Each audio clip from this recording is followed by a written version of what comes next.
Muy buenas tardes a todas y todos.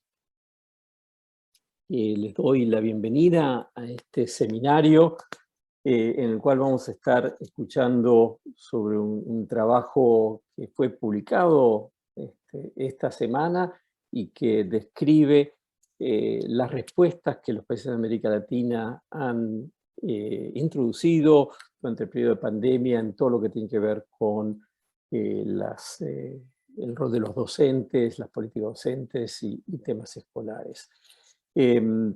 Antes de presentarles a los expositores, les anuncio que bueno, el seminario va a ser grabado y el video va a estar disponible en nuestra página web junto con el informe y que pueden todos hacer preguntas utilizando el botón de preguntas y respuestas y que intentaremos, uno, de ir respondiéndolas por escrito y después utilizar el tiempo que nos quede hacia el final para tratar de responder las preguntas que queden.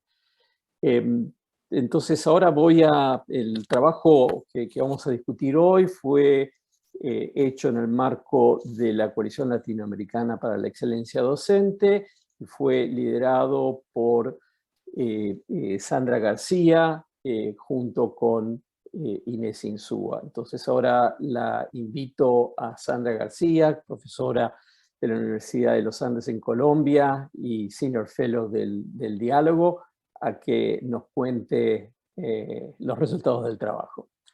Gracias, Sandra. Adelante. Muchas gracias, Ariel. Gracias a ti, al Diálogo Interamericano y, por supuesto, a la Coalición Latinoamericana para la Excelencia Docente. Voy a compartir mi pantalla para pues, dar inicio a los resultados de este informe, pues, que fue producto también de un esfuerzo colectivo y de una iniciativa que nace justamente en el marco de la coalición, en donde se reconoció desde antes de la pandemia que la región presentaba pues, retos muy importantes para asegurar la excelencia docente en la región. Y excelencia docente entendida como contar con docentes altamente calificados y motivados para garantizar, asegurar el aprendizaje de los estudiantes. La pandemia, pues como todos sabemos, trajo nuevos desafíos. Estamos frente a unos retos enormes de pérdidas de aprendizaje, de pérdidas en la salud emocional de los estudiantes y también del aumento de brechas que ya venían desde antes de la pandemia, en donde los estudiantes de contextos más vulnerables pues tenían rezagos más importantes. Y esto nos pone entonces frente al reto de tener una educación en tiempos de pandemia y ojalá post-pandemia, si pronto podemos hablar de post-pandemia, que depende de contar con docentes con competencias necesarias justamente para poder atender esos nuevos retos y apoyar a los estudiantes a aprender en este nuevo contexto. Es así como este estudio se enmarca con estos objetivos. Es un estudio que busca ser un insumo de muchos que se están generando en este momento en la región, con un objetivo muy acotado de poder entender cómo se han adaptado algunos de los países en la región frente a las políticas docentes en este nuevo contexto. Identificar nuevas prácticas y buenas prácticas que de alguna manera puedan ser compartidas y adaptadas por otros países en la región. Nos concentramos en tres ejes principales relacionados con la política docente. Primero, condiciones laborales. Segundo, en el tema de formación, acompañamiento y entrega de recursos para la enseñanza y contratación y selección de nuevos docentes. Este es un estudio pues, que se hizo de una manera con un enfoque cualitativo. Es nuevamente un primer avance que ojalá dé paso para profundizar de manera que abarque, digamos, las voces de diferentes actores de la comunidad educativa y seleccionamos algunos países de la región. No teníamos el alcance de poderlos abarcar todos y por eso usamos algunos criterios para tener un conjunto de países que de alguna manera cumplieran con estos criterios de una manera que nos diera cierta variación. Primero, en la cantidad de semanas que las escuelas estuvieron completamente cerradas, y segundo, el nivel de desarrollo, normatividad para la continuidad de la enseñanza durante la pandemia. En total, seleccionamos 9 países de la región. Los muestro en esta gráfica que ustedes ven acá, son los países que están en naranja. Y por supuesto, una de las, y lo anticipo, digamos, de las limitaciones de este estudio, lastimosamente, es no tener en este informe países de Centroamérica, y básicamente esto se debió a limitaciones en el acceso a la información, lo cual deja pues una pregunta hacia adelante para poder incluir en otro segundo momento más países de la región. Lo que hicimos con estos países seleccionados fueron dos fases. La primera, un desk research, o sea, buscar información relevante de oficial, tanto de las páginas de los ministerios de educación o de los gobiernos subnacionales en estos países. Y luego hicimos entrevistas a profundidad con expertos, representantes de los ministerios y organizaciones de la sociedad civil, de manera que pudiéramos profundizar en temáticas que no necesariamente son visibles en estos documentos oficiales. Lo que voy a hacer entonces es compartir con ustedes los resultados principales en estas 3 dimensiones. En el informe profundizamos en cada una de ellas y mostramos ejemplos o profundizamos en ejemplos que puedan ser referentes en la región para otros o gobiernos subnacionales o gobiernos a nivel nacional en la región. Entonces, pues los invito mucho a ver el informe y a poder mirar a profundidad algunas de las temáticas que voy a señalar, digamos, por encima a continuación. Entonces, en condiciones laborales nos referimos a temas relacionados con la atención en salud, con la entrega de equipos de protección personal, pero también con el tema de bienestar emocional. En acciones de acompañamiento y entrega de recursos nos referimos a todo lo que se hizo en relación al acompañamiento y formación docente en diferentes dimensiones, tanto en la nivelación y diagnóstico de aprendizajes como en el tema de bienestar socioemocional. Y en acciones vinculadas a la contratación y selección, pues nos referimos a si hubo o no, qué tanto hubo planes de retiro para docentes y qué estrategias, si las hubo, en temas de selección y reclutamiento de nuevos docentes. Entonces, en el primer eje, en las acciones para garantizar las condiciones laborales, lo primero que encontramos fue que la cobertura y en atención a salud se priorizó la vacunación a docentes en la mayoría de los países que incluimos en el estudio. Con excepción de México, todos los países priorizaron la vacunación de docentes como una estrategia para facilitar la reapertura y la educación presencial. A finales del 2021, ya la mayoría de los países contaban con tasas de vacunación docente del personal docente por encima del 80%, y de alguna manera lo que encontramos a partir de las entrevistas es que la vacunación se convirtió en un elemento clave para el regreso a la presencialidad, no solamente por ser un factor tranquilizador para la comunidad educativa, tanto los docentes pero también los padres de familia, sino que también se convirtió en un elemento que inicialmente fue utilizado en algunos contextos como un punto de negociación para los sindicatos, y pues de alguna manera ya al tener la población docente en unas altas tasas de vacunación, pues fue un punto que facilitó en algunos casos la negociación para poder reabrir. Nosotros quisimos saber o indagar si hubo acciones adicionales desde el sistema de salud, y en muy pocos casos encontramos acciones adicionales como por ejemplo ofrecer pruebas de COVID dirigidas a los docentes, que fue el caso de Uruguay, o centros de testeo en algunos gobiernos subnacionales como fue el caso de la ciudad autónoma de Buenos Aires. Perdón, que acá, ok. Segundo, en cuanto a la dotación de equipos, lo que encontramos fue una intencionalidad por entregar equipos de protección de manera universal. Hubo anuncios oficiales de entrega de dotación de equipos. Sin embargo, en muchos casos, pues no llegaron a una cobertura total, y en muchos casos, en algunos países, los docentes tuvieron que costear sus propios insumos. Hay algunas excepciones, como Chile y Uruguay, en donde la entrega de equipos a nivel de protección a nivel nacional fue una cobertura pues casi universal. universal, pero encontramos dificultades, sobre todo a nivel de gobiernos subnacionales, de poder garantizar esta cobertura de manera plena. Acá también resaltar que hubo una participación importante por parte del sector privado, en algunos casos como en Costa Rica, en República Dominicana, Argentina y Perú, se registraron donaciones por parte del sector privado de manera que se facilitara la reapertura con una mayor, de manera, digamos, más acelerada. Y muy importante, el diseño de los protocolos para la reapertura de alguna manera por parte de varios de los actores pues fue identificada como una estrategia explícita para asegurar esas condiciones laborales que permitieran asegurar la salud de los docentes y la reapertura.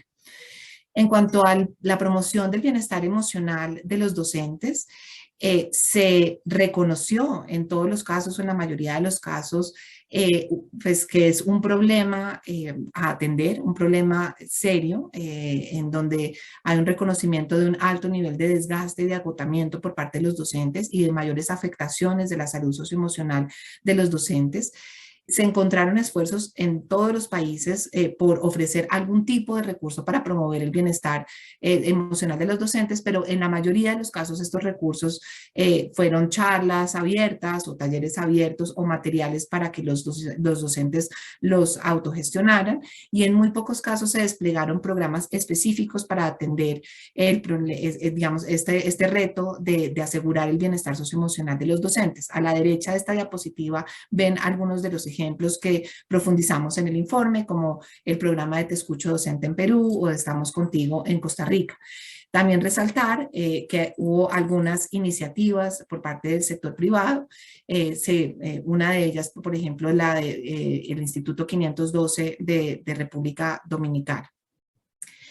Importante acá resaltar que nosotros quisimos mirar si de alguna manera la reorganización de la carga laboral fue una estrategia para mitigar este choque en la salud socioemocional de los docentes, y realmente encontramos que esta no fue una posibilidad real, pues por las restricciones en su mayoría presupuestales. Bien. Finalmente, en condiciones laborales, quisimos mirar si hubo algún tipo de incentivos para el regreso a la presencialidad, y lo que encontramos fue que más allá de la vacunación y de asegurar condiciones seguras, no hubo incentivos concretos o directos, ni monetarios ni no monetarios, para motivar, si se quiere, a los docentes a volver a la presencialidad de una manera más profunda. En el segundo eje, que está relacionado con acompañamiento y entrega de recursos para la enseñanza, ahí encontramos una gran heterogeneidad entre los países en función de su punto de partida.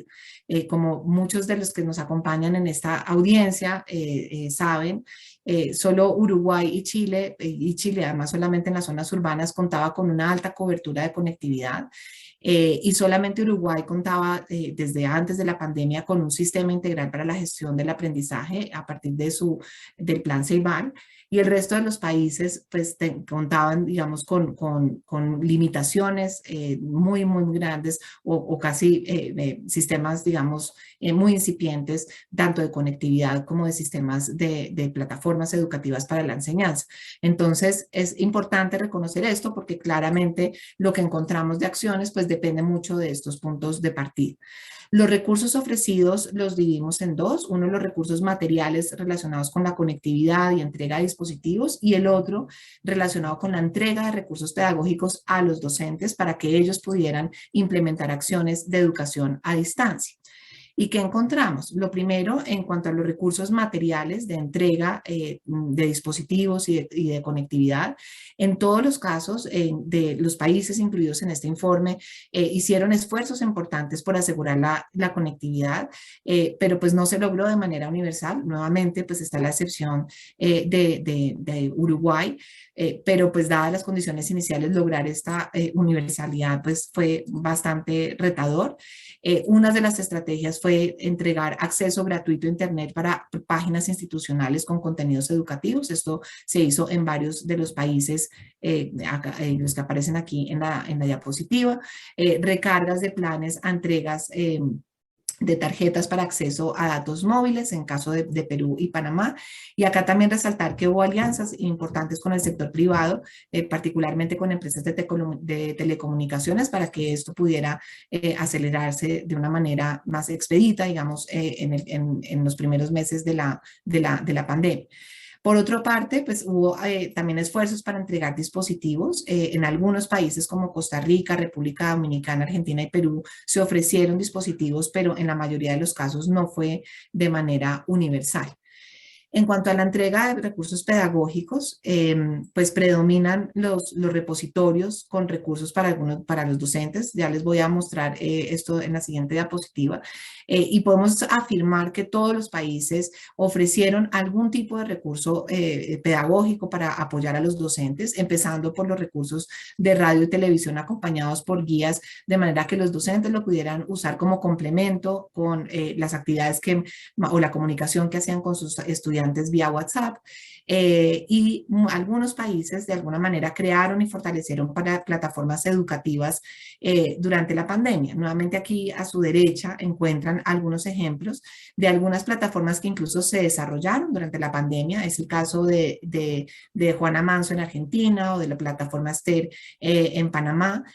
Costa Rica con la caja de herramientas, que también fue una plataforma que se desarrolló a partir de la pandemia, y pues Uruguay, como sabemos, pues ya lo tenía desde antes. En esta tabla que ustedes ven en esta diapositiva está en tres, la primera columna son repositorios que se pusieron a disposición de los docentes para que pudieran descargar actividades o estrategias pedagógicas para que pudieran implementar los procesos de enseñanza y aprendizaje a distancia o de manera híbrida. Y fíjense que pues predominan esos repositorios y de una manera menos menos frecuente encontramos plataformas de gestión de aprendizajes, plataformas que presentan la posibilidad de una gestión más integral de los aprendizajes, que es el caso de las plataformas que mencioné anteriormente, o incluso plataformas para la enseñanza de disciplinas específicas, que fue el caso de plataformas en Chile y Uruguay para el aprendizaje de la lectoescritura, y en el caso también de Uruguay con algunas plataformas para la enseñanza de las matemáticas. Entonces esta diapositiva de alguna manera resume algunos vacíos, digamos, que hay hacia adelante y oportunidades que hay hacia adelante para fortalecer este tipo de plataformas en otros países de la región. En paralelo a la entrega de recursos, miramos el tema de la formación en competencias digitales y pedagógicas, y lo que encontramos es que predominó la oferta de formación masiva de una sola vía, y más centradas en el uso técnico que en el uso pedagógico de las herramientas. Varios países ofrecieron estos cursos masivos, en donde vía algunas de estas plataformas de Teams o de Zoom de manera masiva, sin la posibilidad de hacer algún acompañamiento, digamos, más cercano entre los tutores o los mentores y los docentes. Por supuesto, hay algunas también excepciones que dependen también del punto de partida. Resalto, por ejemplo, algunas experiencias a nivel subnacional. Por ejemplo, en Guanajuato, que en la Secretaría de Educación de Guanajuato en México se realizó un diplomado específico para acompañar a los docentes en la implementación de la educación a distancia y de las modalidades también de educación combinada. En la Ciudad Autónoma de Buenos Aires también una experiencia a nivel local. Se potenció de alguna manera programas que ya tenían de formación docente in situ, donde había un acompañamiento más directo entre formadores y docentes. Pero esto fue más la excepción que la regla de lo que encontramos. Y en formación docente quisimos mirar también qué tanto se profundizó o se desarrolló programas para el diagnóstico y nivelación de aprendizajes. Encontramos muy pocas experiencias, solo digamos consolidadas solamente Chile y Uruguay a nivel nacional. En desarrollo Colombia con una cobertura todavía en desarrollo. Y ahí quiero resaltar algo que encontramos muy interesante, y es que aún con plataformas con un desarrollo tecnológico bastante importante como es la plataforma de Aristas en Clase de Uruguay, en donde le entregan a los docentes no solamente el resultado de sus estudiantes en el aprendizaje, sino también estrategias. El uso de esas herramientas no es al 100% y en parte se debe, según los mismos entrevistados, a una baja cultura de evaluación y en algunos casos a falta de tiempo de los docentes para recibir la capacitación para formarse en el uso de estas plataformas. Entonces ahí también pues encontramos un espacio, digamos, para mejorar a nivel regional, pero también identificamos, como lo ven a su derecha, algunas experiencias que resaltamos en el informe que pueden ser muy interesantes. Estoy corriendo un poco porque sé que se me va a pasar un poco el tiempo, entonces quisiera resaltar acá en el tercer eje, que son las acciones vinculadas a la contratación y a la selección de docentes, que contrario a lo esperado, no hubo un retiro masivo de docentes. Nosotros anticipábamos que con todos estos retos del mayor agotamiento y mayor necesidad de docentes iba a haber, pues, de alguna manera, un retiro masivo de docentes de diferentes grupos etarios y no encontramos que esto hubiera ocurrido, por lo menos en los países que identificamos. Sin embargo, sí encontramos algunos retos en cuanto a la capacidad de las escuelas de asegurar que tuvieran el número de docentes que se necesitaban. También problemas a nivel de sistema, por ejemplo, en algunos casos, como en Costa Rica, retrasos en la contratación de docentes. En el caso de República Dominicana, suspensión en los concursos. En otros casos, pues aumento en las licencias por enfermedad. Y a pesar de estas necesidades de tener más docentes a nivel ya de las escuelas, pues no identificamos estrategias concretas para atraer y seleccionar nuevos docentes. Al contrario, pues unos retos para contratar nuevos docentes y poder suplir estas necesidades de nuevas contrataciones, lo cual, digamos, resalta un reto para la región hacia adelante. Quiero cerrar con dos temas. Uno es los aciertos y oportunidades desde la voz de los mismos personas que entrevistamos en el estudio y cerrar con algunas recomendaciones. En aciertos y oportunidades, desde la misma voz de quienes entrevistamos, estuvo el tema de la cooperación y colaboración entre actores, no solamente entre actores como los sectores de educación y salud, sino también entre el sector privado y el sector público, que fue algo que se potenció con la pandemia. Segundo, la aceleración del uso de la tecnología en la educación. Hubo avances muy importantes, como lo mencioné, en la provisión de dispositivos y de conectividad y en el desarrollo y consolidación de repositorios y de plataformas educativas en varios de los países y de alguna manera familiarización de los docentes con dispositivos y plataformas que antes no utilizaban. Entonces eso fue un acierto y una oportunidad para seguir profundizando. Tercero, oportunidad para la innovación en la educación. Se exploraron nuevos abordajes de la enseñanza, se crearon incluso redes de cooperación entre docentes que potenciaron estos niveles de innovación. Hubo una oportunidad también para mejorar o profundizar la jerarquización de la profesión docente. Hubo una mayor valorización de la labor docente en varios países de la región. Al mismo tiempo, hay también o se presentan desafíos desde la voz también de los entrevistados. Una, sin duda, es la desigualdad en el acceso a los dispositivos y a la conectividad, no solamente para los estudiantes, sino también para los docentes. Y una que salió, digamos, que se resalta muchísimo es la falta de competencias digitales y pedagógicas en la población docente y el reto y el desafío de contar con competencias de los docentes para poder impartir procesos de enseñanza y aprendizaje a distancia, pero también de manera híbrida. Y un reto que rescato o un desafío a futuro que quiero resaltar que salió muchísimo fue un temor de volver al punto de partida y de no aprovechar esta crisis como una oportunidad para repensarnos la escuela, para repensarnos los procesos de enseñanza y aprendizaje y volver a una escuela distinta que de alguna manera logre atender retos que ya teníamos desde antes de la pandemia. Cierro con algunas recomendaciones que aprovecho pues, para agradecer a varios de los miembros de la coalición para la excelencia docente en América Latina que hicieron parte de un taller en donde salen estas recomendaciones. La primera, asegurar el desarrollo y consolidación de sistemas de información y evaluación centrados en los aprendizajes de los estudiantes. Vemos este reto muy latente en la región de la necesidad de tener instrumentos de diagnóstico y de nivelación de los aprendizajes y el uso de esos datos para diseñar estrategias para que los estudiantes puedan recuperar sus aprendizajes. Segundo, fortalecer los programas de formación pedagógica y socioemocional en la población docente, de manera que los docentes puedan apoyar en la recuperación de los aprendizajes y del bienestar emocional de los estudiantes. Tercero, cuidar las condiciones laborales y mejorar la atracción a la carrera docente y asegurar condiciones que permitan fortalecer y asegurar el bienestar docente de quienes están en este momento y atraer nuevos docentes. Cuarto, promover la autonomía y liderazgo de los actores educativos, asegurar que haya mayor autonomía de manera que las decisiones se puedan tomar más cerca de donde están los problemas y haya haya mayor capacidad, de alguna manera, mayor capacidad de respuesta frente a emergencias futuras. Y esto tiene que ver también con fortalecer el liderazgo docente, que es un tema, digamos, que se está desarrollando también en la coalición.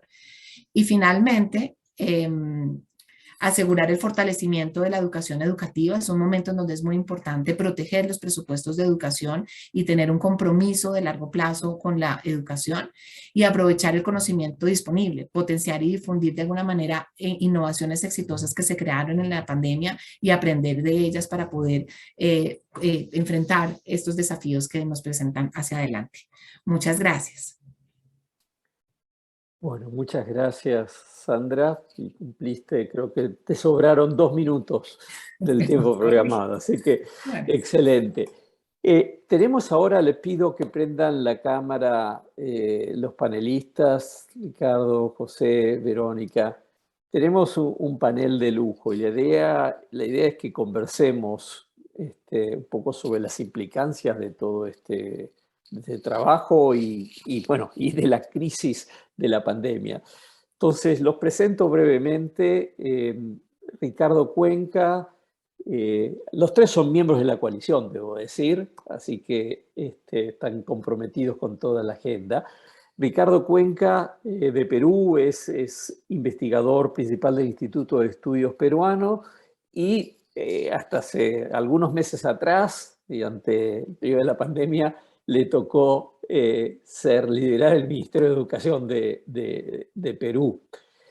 José Tomás es en la actualidad el director general de escuelas del gobierno de la provincia de Mendoza, es decir, es el ministro de Educación de una de las provincias argentinas y en esa condición también le ha tocado lidiar con este periodo tan especial.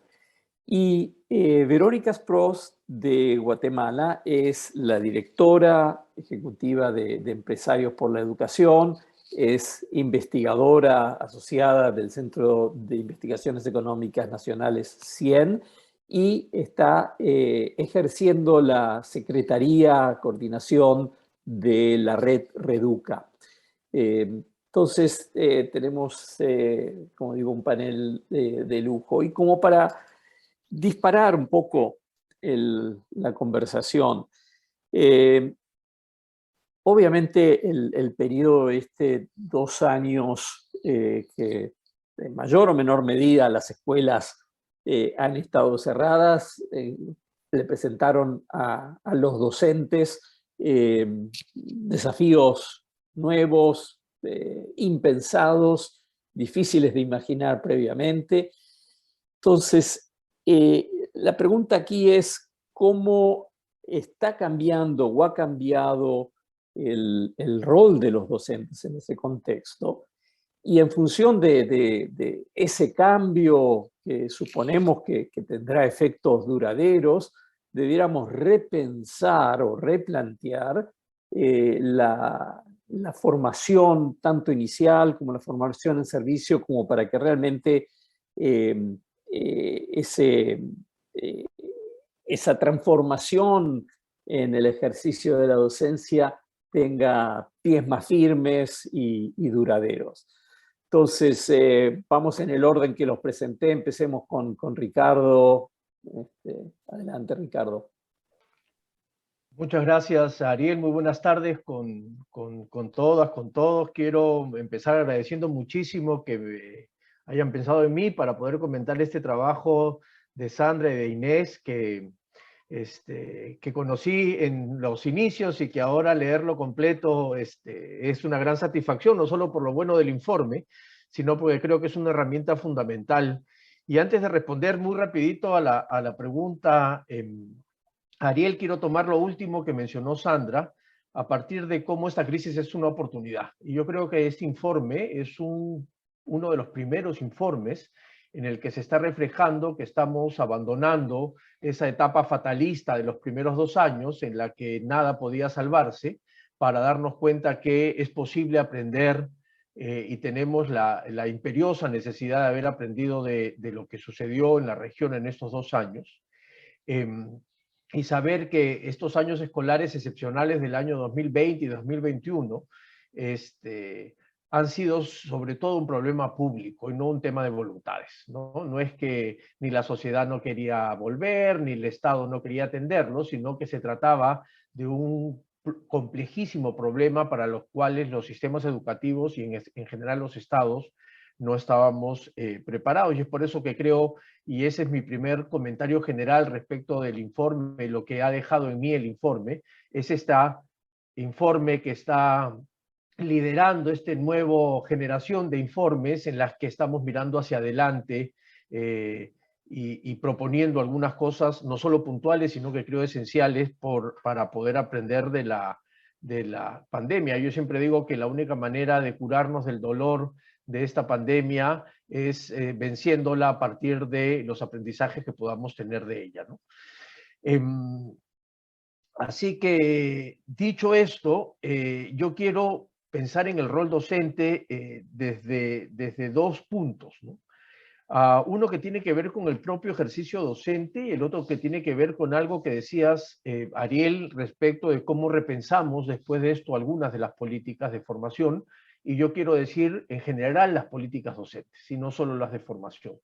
Porque una de las cosas, creo, más importantes que nos muestra el informe, para quienes lo lean, además los invito a que lo hagan, por supuesto, es que hay una cantidad enorme de insumos para pensar políticas docentes y cambios reales en el ejercicio docente.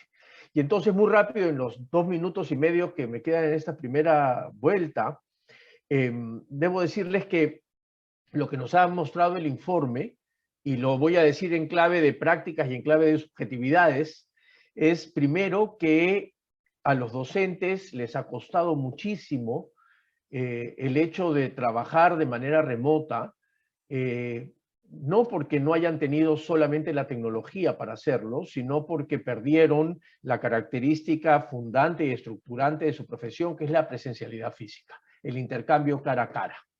Y eso de allí terminó siendo el elemento central que imposibilitaba que podamos haber obtenido todo lo que hubiésemos querido obtener. Yo me hago la pregunta y me hacía la pregunta mientras estuve en el Ministerio de Educación en el Perú durante el periodo de pandemia en el año 2021, ¿qué hubiese pasado, por lo menos en mi país, si todos los profesores hubiesen tenido un dispositivo y si todos los chicos hubiesen estado conectados? ¿Hubiese realmente pasado algo distinto o será que esta cuestión tan estructurante y fundante que tiene que ver con la presencialidad física, con el intercambio cara a cara, como la única manera de poder enseñar, de poder aprender y de poder relacionarme con el otro? Y entonces allí aparece un tema fundamental cuando queremos pensar el rol de los docentes. Porque el ejemplo que quiero poner se menciona en el informe muy rápido y tiene que ver con qué pasó con los docentes en las zonas rurales, en donde había mayor imposibilidad de trabajar de manera remota por las condiciones estructurales de las zonas rurales de nuestros países, pero que sin embargo fue un lugar donde golpeó menos la pandemia y por lo tanto hubo mayor posibilidad o mayor regreso a las clases semipresenciales aún durante el año 2021. Por ejemplo, en el Perú, en diciembre del año 2021, el 60% de los chicos de zonas rurales iban a clases. Y en las zonas urbanas era ni siquiera alcanzó el 10%. Y entonces, ¿por qué? Porque nuevamente este espacio físico que permitía una relación directa generaba mucha mayor facilidad para el trabajo de los docentes, que no perdieron su referente, que podían ir incluso a las casas de los estudiantes para poder mantener este vínculo presencial, porque sin ello se vacía la tarea docente y por lo tanto no solo se trata de un tema de capacitación o un tema de dotación de materiales, sino de un tema de identidad profesional. Y el segundo punto tiene que ver con el tema de políticas. Y acá, muy rápido, son dos cosas las que quiero mencionar. Una primera tiene que ver con algo que también atraviesa todo el informe y que además es agua para mi molino, que tiene que ver cómo los docentes necesitan de un reconocimiento del otro para poder fortalecer su idea de trabajo. Y por eso creo que eso es un elemento central en las políticas docentes. Prescindir de eso pensando que solamente se necesita manejar técnicamente el diseño de una política docente es hacer un poco más de lo mismo. Aquí donde las familias lo acompañaban, donde el Estado lo acompañaba, donde se podía reconocer el esfuerzo y su trabajo, como lo dicen en algunos de los reportes de las entrevistas que hicieron Sandra e Inés, lo que notamos es que esa vieja idea de que la identidad profesional se basa sobre el reconocimiento del otro frente a mi trabajo, termina siendo válida, y no solo válida, sino fundamental e importante, como lo ha demostrado esta situación excepcional de la pandemia. Y lo segundo es que las políticas docentes, cuanto más integradas están unas a otras, carrera docente, evaluación, formación inicial, desarrollo profesional, condiciones de trabajo, salud, mucho más fuerte va a ser el encargo del Estado para poder acompañar el trabajo de los docentes. Y un ejemplo casi contrafáctico de esto es cómo ha demostrado que la tecnología que hasta ahora fue usada solamente como una segunda alternativa o una alternativa de emergencia o una alternativa allí donde podía hacer las cosas de manera presencial, termina siendo un elemento fundamental para diseñar políticas docentes. La demostración del Plan Ceibal como ejemplo particular en Uruguay de cómo la tecnología no es la segunda mejor posibilidad, sino que es una posibilidad que tiene que entrar a transformar el ejercicio y la práctica docente de manera regular, termina siendo importantísimo para darnos cuenta que ahí hay que trabajar también las políticas docentes. Me quedo por ahí, creo que me pasé un poquito, perdón, pero el informe está buenísimo. Gracias, Ricardo. Y les recuerdo a todos que está la opción para hacer preguntas por escrito y vamos a hacer lo posible de ir respondiéndolas. José. Bueno, muchas gracias, Ariel. Muchas gracias por la invitación. Fue una grata sorpresa, como decía Ricardo, poder hablar un poquito de la pandemia para adelante. Les comentaba cuando entramos que la verdad que es interesante para alguien que se dedica a gestionar un sistema educativo poder tener un resumen de muchos otros, ¿no? Y poder compararse. Les cuento muy corto, Argentina es un país muy federal, o debería ser muy federal, es federal por lo menos en lo que dice la Constitución. Ahí me toca administrar una provincia que tiene 500.000 alumnos, 50.000 docentes y 2.600 instituciones educativas. Lo digo porque eso está en permanente tensión con un gobierno nacional, con un gobierno provincial y con cada docente en su aula.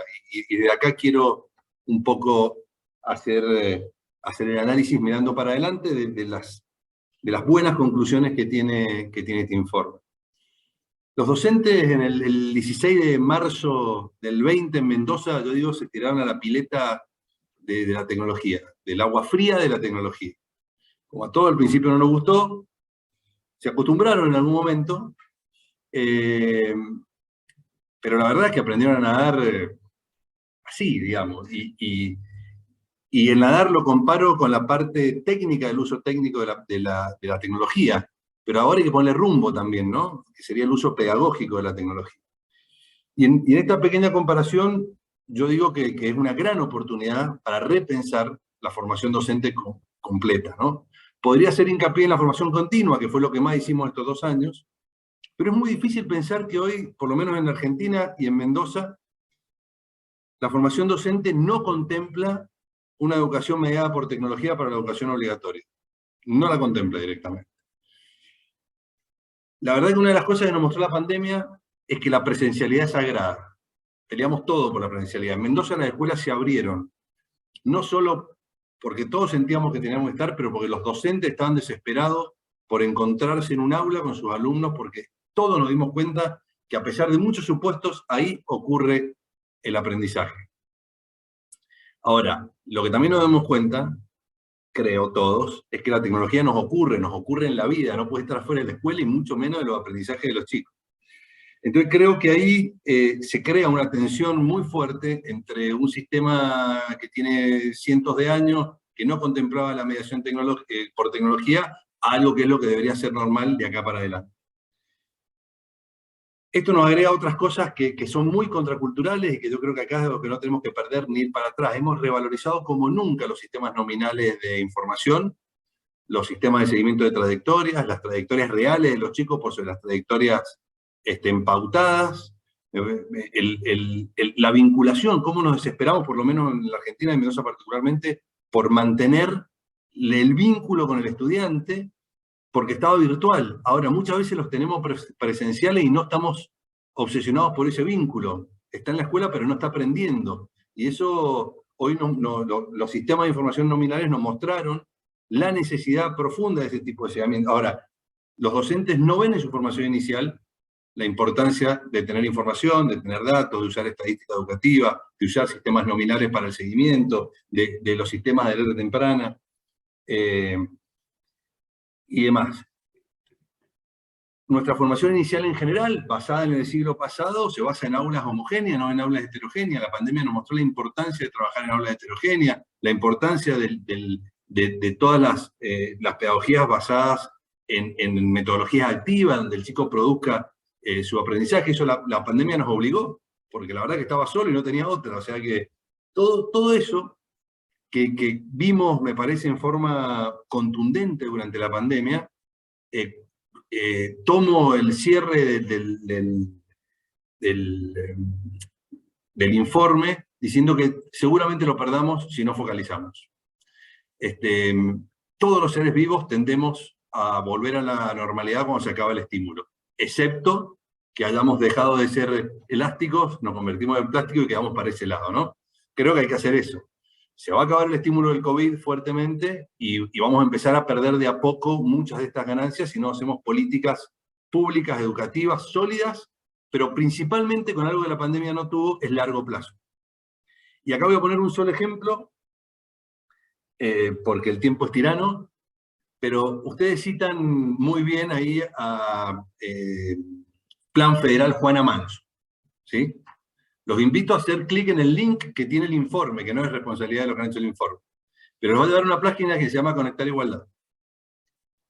Digo, Conectar Igualdad fue el plan de plataforma educativa que tuvo Argentina hace 15 años, después de eso, o empezó hace 15 años, después de eso tuvo Aprender Conectado, después de eso tuvo el Plan Federal Juana Manso y ahora Conectar Igualdad de nuevo. Muchos años de historia, no hay formación inicial al respecto. Muchos años de historia, ninguno de esos planes contempla que cada provincia que dirige la educación debería tener su plataforma, porque la educación es federal en la Argentina. Digamos, y todo eso lo que demuestra, y no es culpa de un gobierno, aclaro, es culpa del conjunto federal de la Argentina, en que es muy difícil hacer políticas de Estado a largo plazo, con consenso y con un norte claro. Va a ser imposible hacer lo que he señalado hasta ahora, que es cambiar la formación inicial docente, pensando en lo que viene, que es tecnología, que es uso de plataformas, que es cambiar la forma en la que educamos, que es el uso del dato, que es pensar en la trayectoria individual de los chicos, que es trabajar en comunidad, trabajar con otros, abrir la escuela como estuvo abierta en COVID, eso fue algo que me salteé, abrir la escuela. Va a ser imposible hacer todo eso como lo hicimos en pandemia por voluntades particulares. La única forma de cambiar una política tan profunda, ¿no?, en cada uno de nosotros es consensuándola entre todos. Y para eso, este tipo de informe, este tipo de reuniones, este tipo de charlas creo que es trascendental, así que por eso realmente la celebro. Y bueno, dejo tiempo para lo que venga. pero ese es el análisis primero de lo que yo tomaría en lo que necesitamos docentes nuevos para este nuevo siglo post-pandemia. Muchas gracias, José. Mucho material ahí. Verónica. Muchas gracias. Realmente interesante compartir los resultados de este estudio. Desde mi ámbito aquí en Guatemala, Centroamérica, vemos que es muy útil realmente lo que está plasmando el documento, lo estamos viviendo, y también desde la Red Latinoamericana por la Educación Reduca, que consta de 16 países, hemos estado analizando lo que acontece en cada uno de nuestros sistemas educativos y coincidimos, ¿verdad? Realmente las recomendaciones son muy importantes. Las quiero felicitar, ¿verdad?, a las autoras porque han recogido mucho de las preocupaciones que estamos viviendo en los países. Es interesante ver cómo en toda América Latina tenemos temas en común. Podemos aprender unos de otros, no tenemos que inventar el agua azucarada. Por eso es importante tener estos documentos, ¿verdad?, que recogen las lecciones y que a unos nos permiten aprender de los demás. En cuanto a las recomendaciones, creo muy importante la 1, ¿verdad?, que es tener información y continuar las evaluaciones de los aprendizajes de los estudiantes. Lo que no se mide no se mejora. Por ello es muy importante que se continúen con esquemas de evaluación. Aquí en mi país se hicieron evaluaciones diagnósticas para ver en dónde están actualmente los estudiantes, si alcanzaron las destrezas de las áreas priorizadas, que son lectura y matemática, para que a partir de ahí en cada centro educativo puedan ir nivelando y acelerando los aprendizajes.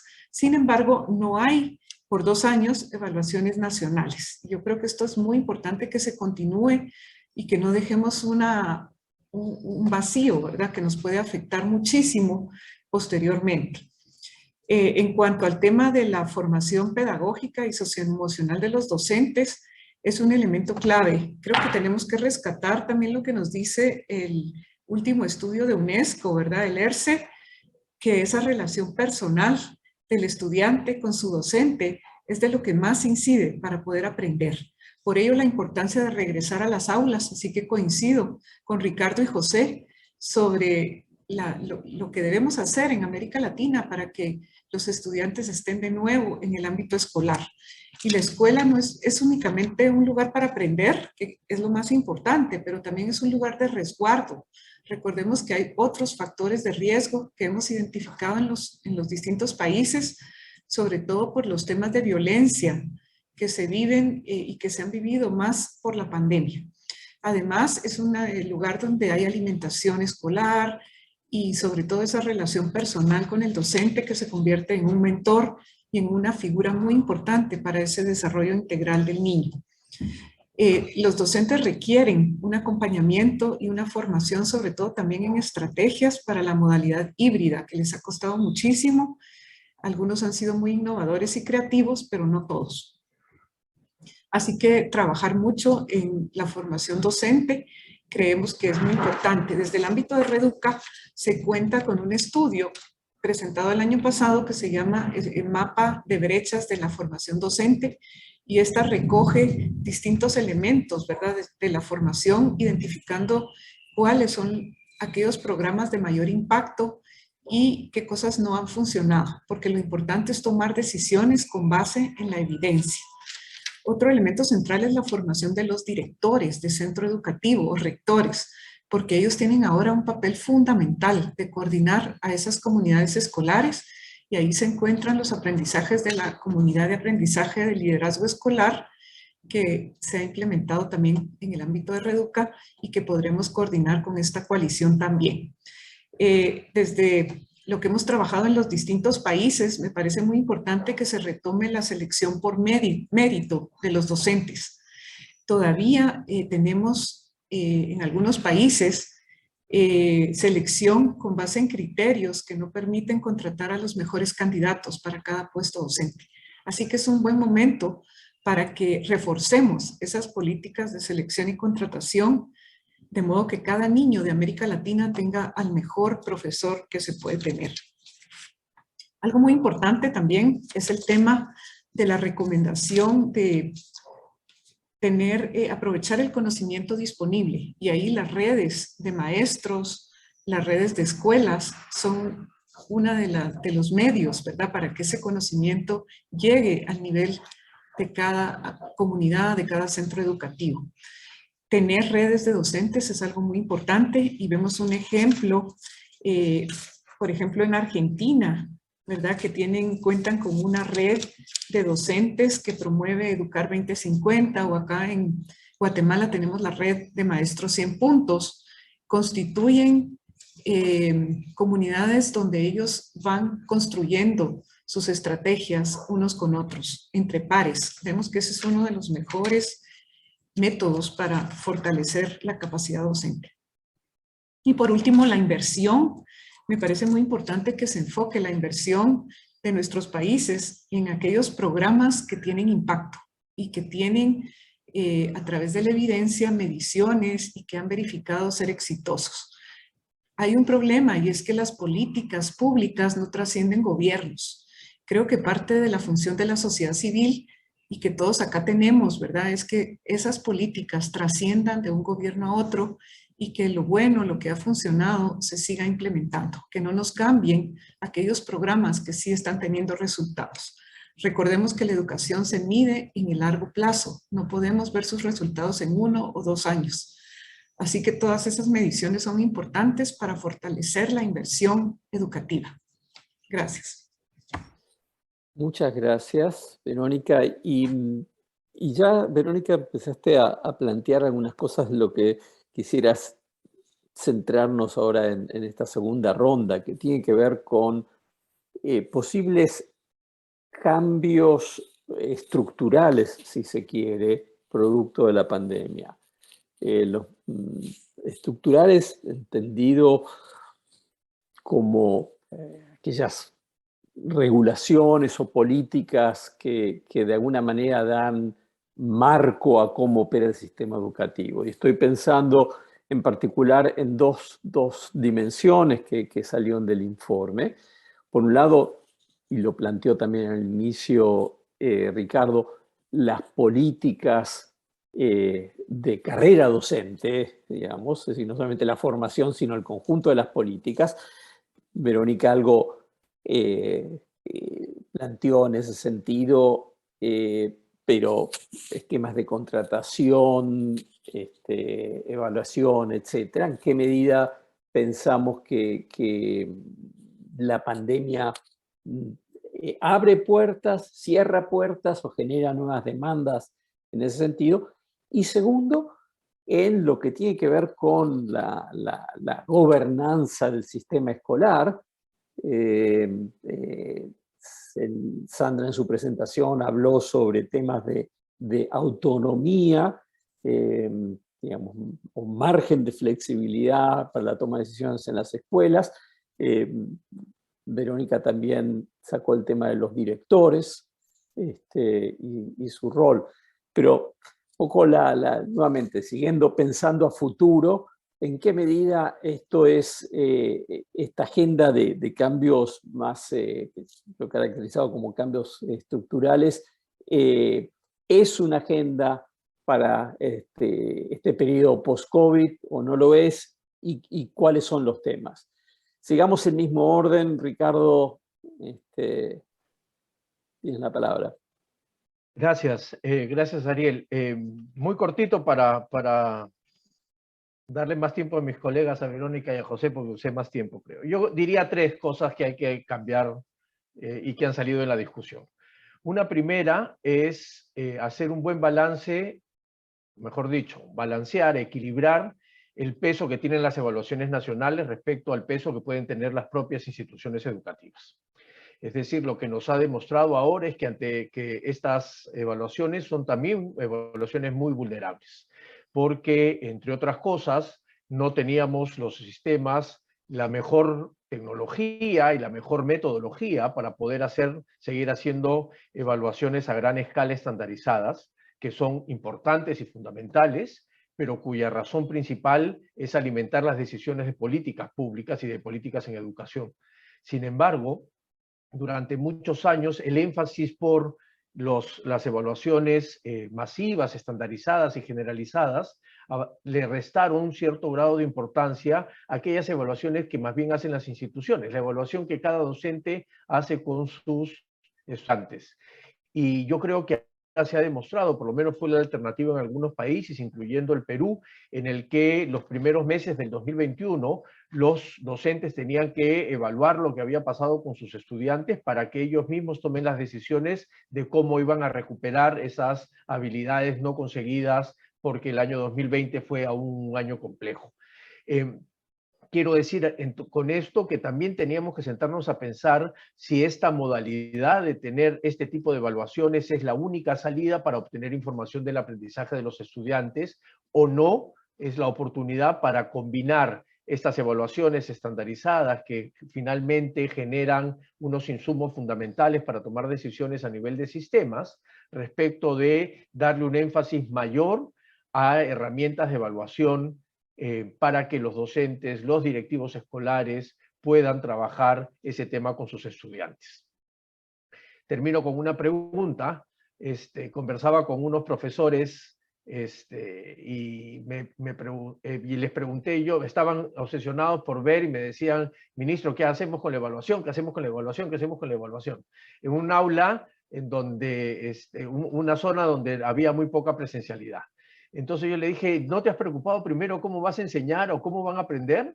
Estás preocupándote primero por cómo vamos a evaluar, y yo creo que esa para mí fue un reflejo de que hay que repensar eso, que hay que combinar sistemas y buscar estrategias que permitan tener estas evaluaciones nacionales, pero también impulsar mucho las evaluaciones a nivel institucional. Un segundo punto, regreso a las políticas docentes, y acá quiero hacer énfasis en algo que dijo José. Cuando uno mira las políticas docentes a partir de principios de siglo, que dieron un cambio respecto de las políticas docentes del año 90. Uno de los grandes avisos en los primeros años de los años 2000 fue que la formación inicial docente no podía seguir estando retrasada en las decisiones de políticas nacionales. Y sin embargo, lamentablemente eso ha pasado en la mayoría de los países. No solo se ha tenido una desconexión entre los varios temas docentes que necesitan de políticas o las propias políticas docentes con otras políticas, por ejemplo, curriculares, de educación, sino que además dentro de ese desarrollo de políticas docentes ha habido un desarrollo muy desigual porque se le siguió dando peso a la formación docente continua y no a la formación inicial. Entonces yo creo que ahí hay un cambio fundamental. Abandonar lo que hemos hecho hasta ahora con la formación inicial docente, como dice nuestra buena amiga Beatrice Ábalos, dejar de lado la gramática normalista, saber que estamos a nivel terciario y entonces empezar a trabajar ahí. Y el último punto tiene que ver con la autonomía, pero con la autonomía para hacer cosas en la escuela, pero también para la autonomía para enseñar, la autonomía para aprender. Durante años hemos discutido la autonomía, y lo que sucede es que ahora parece haber fracasado, pero yo no creo eso.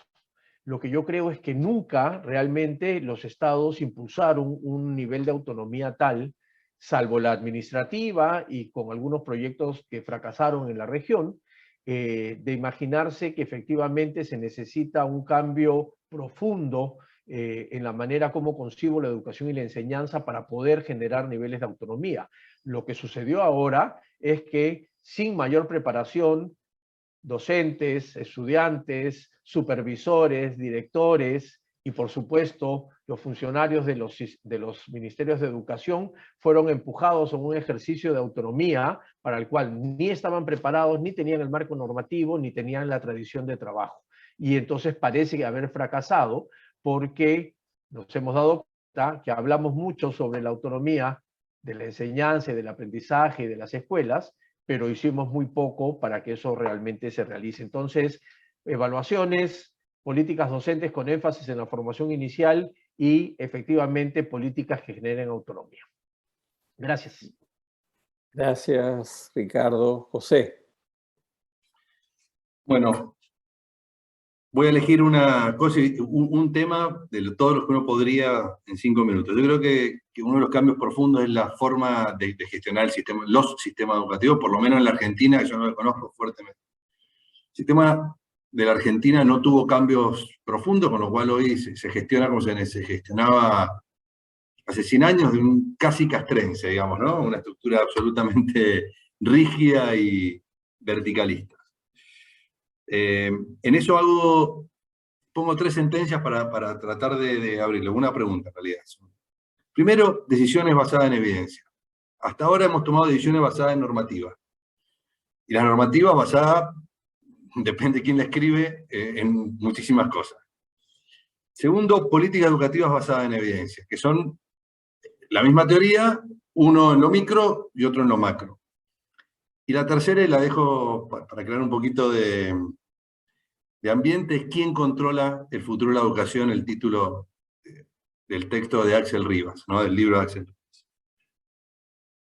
Estoy convencido que la autonomía es lo mejor que le podemos dar a una escuela, a un colegio, a un director. Se la merece, aparte se la ganó por concurso, y es el que vive la escuela día a día. Dirigí una escuela 14 años, así que es lo que quiero aparte cuando vuelva a mi escuela. Tener la autonomía para poder tomar decisiones.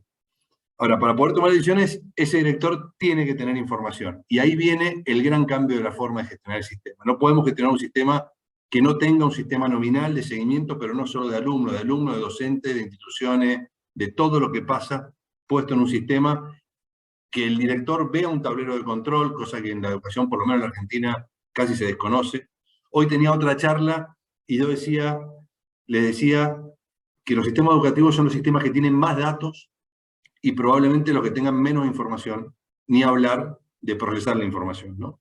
Por lo menos vuelvo a mi caso. Quiero decir, cuando uno tiene mucho dato y no tiene una buena forma de procesarlo, no tiene información, tiene una ensalada. Entonces creo que ahí hay que trabajar mucho en lo que tiene que ver los sistemas nominales, en cómo se manejan los datos, en la formación docente para eso. Y entonces ahí el director sí tiene autonomía para tomar decisiones. Y pongo un ejemplo: en Mendoza pudimos abrir las escuelas en noviembre del 20, gracias a la información. Teníamos un seguimiento chico por chico de cuántos habían contagiado, cuántos aislados teníamos, cómo había sido la distribución de esos aislados, cuántos días, dónde y en qué región, y entonces mantuvimos las regiones abiertas. Mantuvimos todo el 2021 abiertas las escuelas, cerrando particularmente donde hacía falta, gracias a un sistema de información nominal que hacía un seguimiento de contagios. Y las tuvimos abiertas porque los directores quisieron tenerlas abiertas. Fueron los que defendieron la presencialidad en sus escuelas en primer medida. Ahora, no lo podemos dejar solos. Le queremos dar autonomía, hay que darle formación, hay que darle información, que aparte la generan ellos y muchas veces no se la devolvemos, como bien decía Ricardo, hacemos exámenes nacionales que no le decimos a la escuela cómo le fue y sí le decimos al macro. Ahí, esa autonomía nos lleva a otra autonomía, que es el seguimiento de las trayectorias reales de cada uno de nuestros estudiantes y poder tomar decisiones con cómo ayudamos a cada chico, a cada estudiante en cada aula. Y qué intervención pedagógica individual le viene mejor a cada estudiante. Y eso se hace con información. Mendoza tiene un sistema de información nominal, pero aparte tiene un sistema nominal de exámenes censales desde el sistema central, pero que cada escuela aparte lo puede utilizar libremente. Es incipiente, todavía no funciona del todo, pero funciona. Y ver un ejemplo más de datos para la toma de decisiones. El año pasado, a principio de año, contamos cuántas palabras leía cada chico W de la pandemia. Nos sorprendimos todos de lo que escuchamos, ¿no? Será para otra charla. Pero lo importante es que cada director sabía perfectamente cuántas palabras leía cada uno de sus estudiantes y tenía distintas intervenciones pedagógicas posibles para mejorar. Todo, del 100% de los chicos que estaban en nivel crítico, el 50% salieron al nivel siguiente en 4 meses, post pandemia. La segunda es políticas basadas en evidencia, es lo mismo, la fluidez lectora y todo lo que acabo de decir, tiene que ver con medir lo que estamos haciendo. Si queremos tener autonomía y queremos innovar, estamos hablando de innovación. Escribía por ahí Bill Gates, si no me equivoco, y si no era Steve Jobs, pero bueno, estaba ahí. Que innovar sin evaluar y sin medir, ¿es un camino errático o está destinado al fracaso? Bueno, nosotros estamos parándonos en un punto de inflexión de innovación. No se puede hacer sin medir minuto a minuto cómo nos está yendo para corregir nuestras políticas y por lo tanto nuestra decisión.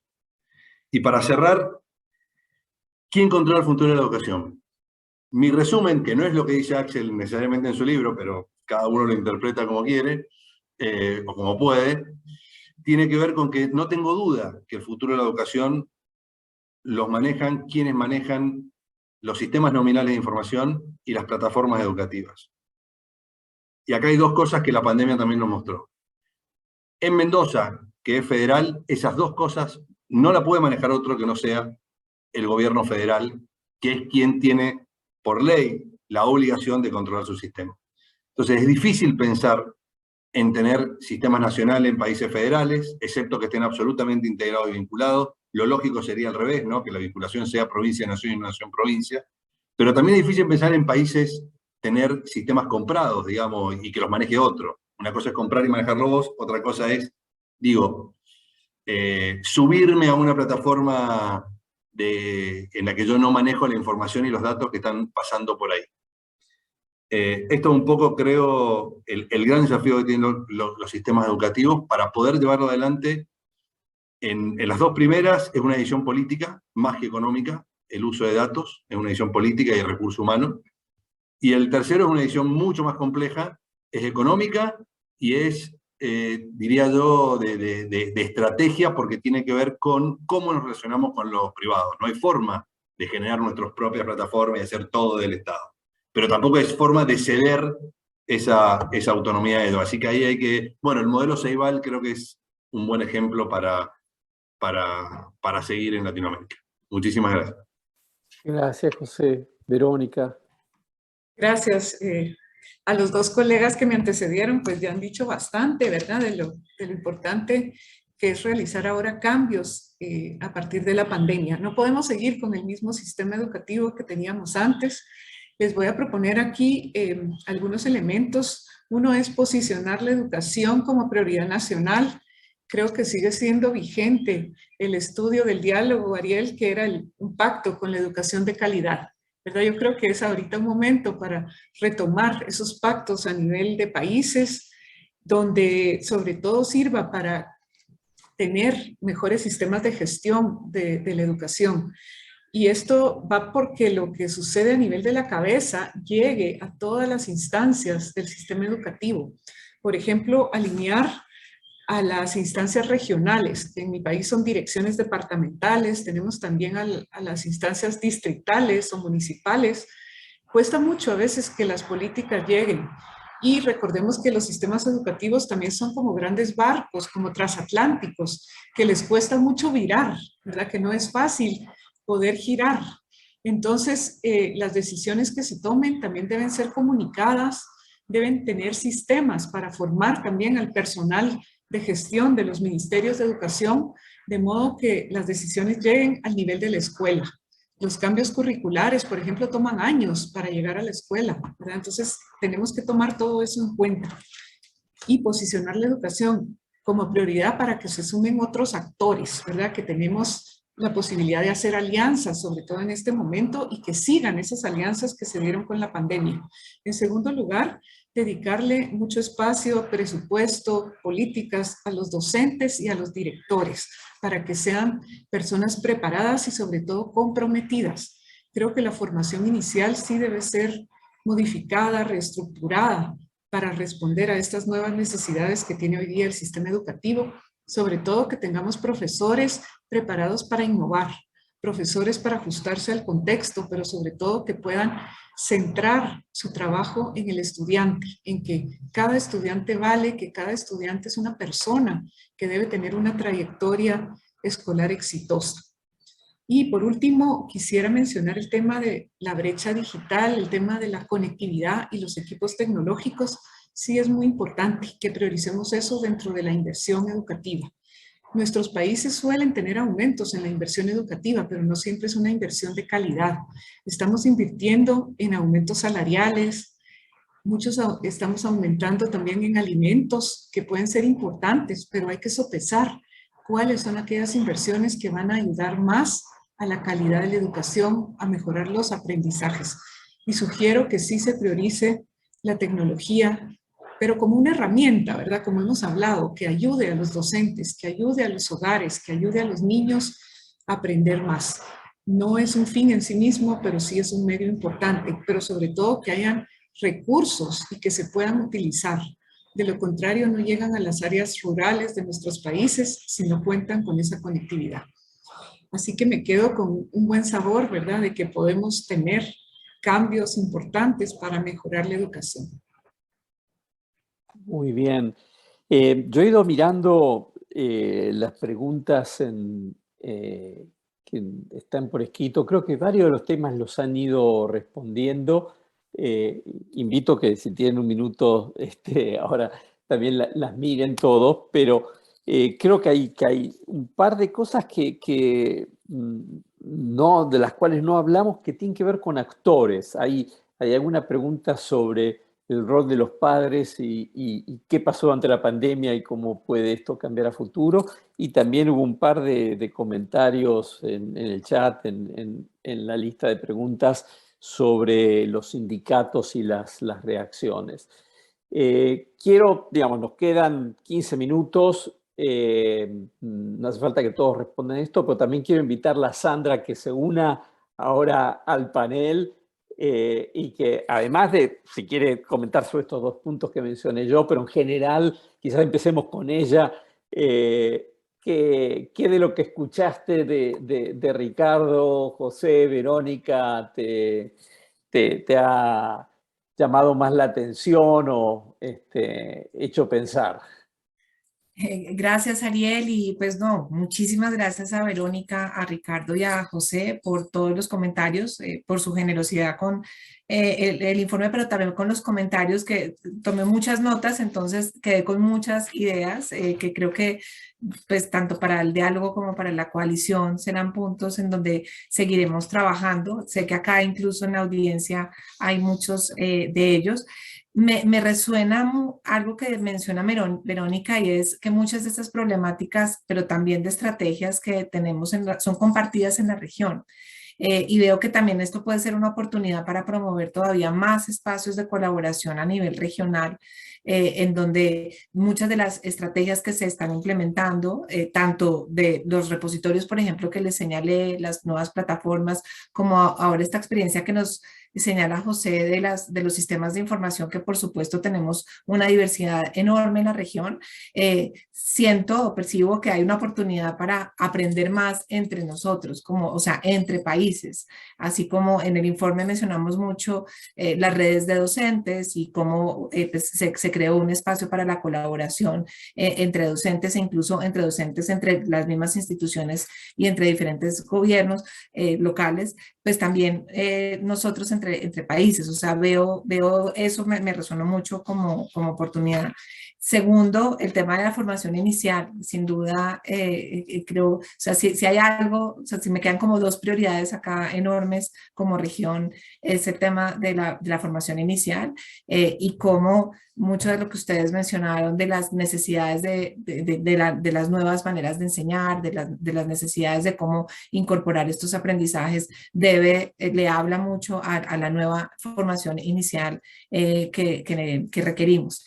Y finalmente el tema de los datos, también creo que ese es un reto enorme, en donde pues es una oportunidad también para aprender entre países y entre sistemas, incluso al interior de los países. Me quedo con esos tres grandes temas que me resonaron mucho, y el de los sindicatos se los dejo un poco más a Ricardo, que es el experto en ese tema, que sin duda fue un elemento que intentamos abordar en el informe, no profundizamos en él, pero sí fue, por supuesto, un reto enorme de cómo trabajar con los docentes y cómo trabajar con los sindicatos, y lo que menciona Ricardo de reconocer y valorar la voz de diferentes actores para poder mover equilibrios, ¿no? Digamos, en este caso el tema de la presencialidad pues fue sumamente importante.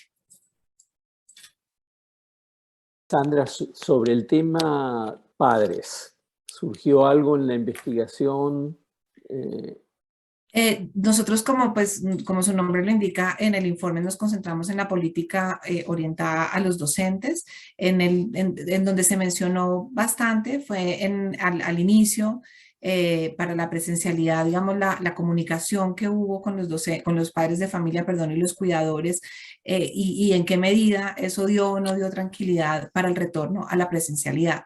Pero en este informe en particular realmente no salió el tema de los padres de familia, que sabemos de otros estudios que jugaron un rol fundamental en el desarrollo de las estrategias de enseñanza y aprendizaje, sobre todo en los primeros meses, bueno, o primer año de pandemia, donde había cierre total de las escuelas y que se potenció esta relación familia-escuela, ¿no? Pero digamos que ese no fue, se salía del alcance del informe. Bien. Ricardo, sindicatos y padres. A ver, con el tema de padres yo tengo una aproximación. Padres y madres, digamos. Padres y madres, exacto. Tengo una aproximación bien particular porque creo que hicieron mucho, pero lo hicieron empujados por las circunstancias. Nuevamente, el contrafáctico es en circunstancias distintas a la de la pandemia.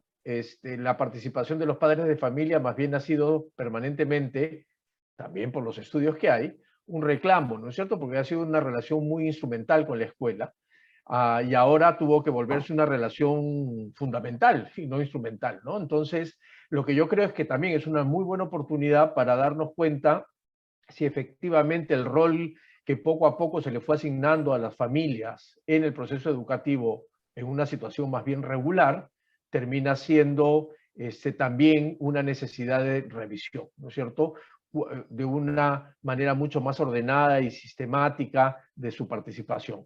Y respecto al tema de los sindicatos, como dirían en el Congreso, lo hago por alusión además,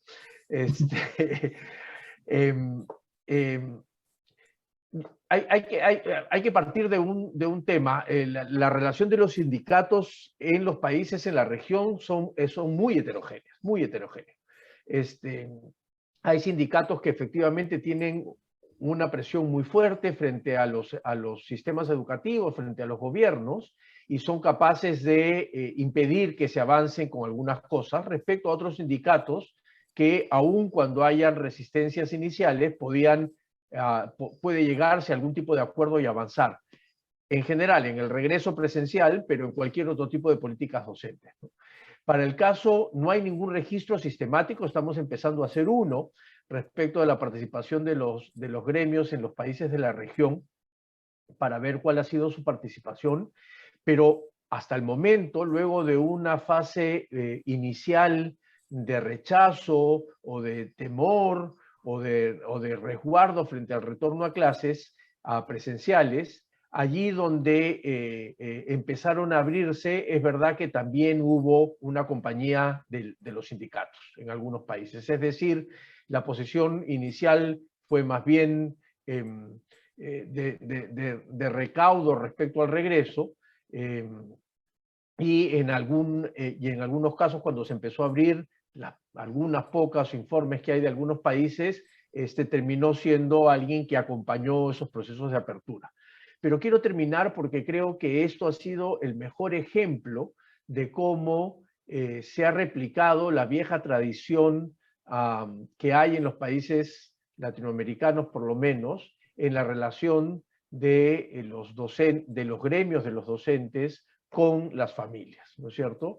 En donde se polariza la situación y entonces eran las madres y los padres quieren volver, los docentes no quieren volver. Y yo creo que esa polarización no es tan real y aquí se ha expresado de esa manera y habrá que estudiarlo un poco más, pero en síntesis, el rechazo inicial en la mayoría de los países fue cediéndole paso a distintos niveles de colaboración dependiendo de cómo se ha construido la relación de los gremios con los estados en los diferentes países. Gracias, Verónica. La mismo, digamos, padres, sindicatos. Sí, creo que los padres de familia sí son un elemento fundamental, sobre todo ahora que estamos en este regreso a clases. Ellos han tenido un papel muy importante durante la pandemia. Sobre todo pensemos en la educación inicial y preescolar, donde la madre, el padre, la abuela incluso, han sido quienes acompañan a los niños, ¿verdad? En ese proceso de aprendizaje. Así es que definitivamente hay que tomarles en cuenta y estoy de acuerdo con Ricardo en que debe ser de una manera más sistemática y ordenada, pero está bastante claro que son un actor fundamental. Con respecto a los sindicatos, y en el caso de nuestro país, se han aliado, digamos, han tenido una cercanía con las autoridades ministeriales para una mesa técnica donde se gestiona el regreso a la escuela y cómo ha sido también la respuesta de la pandemia, o sea que sí ha habido un involucramiento bastante activo. Lo importante quizás es que se abra un poco más a otros actores sociales, ¿verdad? Y que todas esas decisiones vayan en función de lo que es mejor para los estudiantes, ¿verdad? Yo creo que continuar en esa dinámica de participación proactiva sí es muy importante y sobre todo que sí se generen espacios de diálogo con las distintas universidades, con centros de investigación, ¿verdad? Y no pensar únicamente que los actores deben ser autoridades ministeriales y sindicatos, sino que debe haber un espacio también para la sociedad civil y a nivel de la escuela con los padres de familia, ya que ellos han sido muy colaboradores y los directores pues deben tener acciones muy puntuales para involucrarlos y sobre todo en que continúen siendo activos en la parte pedagógica, en la parte educativa de sus hijos. Muy bien. Bueno, llegamos al momento final, digamos, de cerrar el webinar. Primero quiero agradecer nuevamente a Sandra y a Inés por el excelente trabajo hecho y además a todos los miembros de la coalición que sé que colaboraron a lo largo de todo este proceso, primero con información y contactos, pero también en ese taller tan interesante que tuvimos donde discutimos las implicancias del trabajo y las recomendaciones. Creo que salen varios temas muy interesantes de esta discusión. Yo hoy justamente estuve hablando en una grabación para un evento que está organizando Ceibal y que era sobre temas de tecnología. Y todos los que hablaron antes mío, que son gente muy sabia, hablaban de los problemas y el mal punto de partida, digamos, en el cual nos deja la pandemia. Entonces yo dije, bueno, quisiera hablar sobre el vaso medio lleno y no medio vacío. Ricardo se ríe porque soy en general el negativo en estas conversaciones. Pero yo creo que, honestamente, la magnitud de la experiencia del shock que hemos vivido es tal que genera oportunidades que eran difíciles de imaginar previo a la pandemia. Porque nos mostró a todos la importancia de la escuela y los costos de no tenerlas abiertas y el valor de la educación, o al menos eso espero. Pero también creo yo que a los alumnos, a los docentes, a los directores, probablemente les esos desafíos que enfrentaron, los hagan más abiertos y tener una actitud más abierta a cambiar los métodos tradicionales bajo los cuales se han venido operando. Me cuesta imaginar que alumnos que han pasado 2 años con un trabajo más independiente acepten de buena manera volver a la escuela y sentarse y y estar callados escuchando a un docente recitarles una lección. Creo que acá hay una oportunidad enorme. ¿En qué medida la aprovechemos? Y, depende, creo yo, de toda esta comunidad, y creo que este es el objetivo de la Coalición Latinoamericana para la Excelencia Docente, de realmente impulsar estos cambios. Creo que hay temas que exceden al ámbito de las políticas docentes.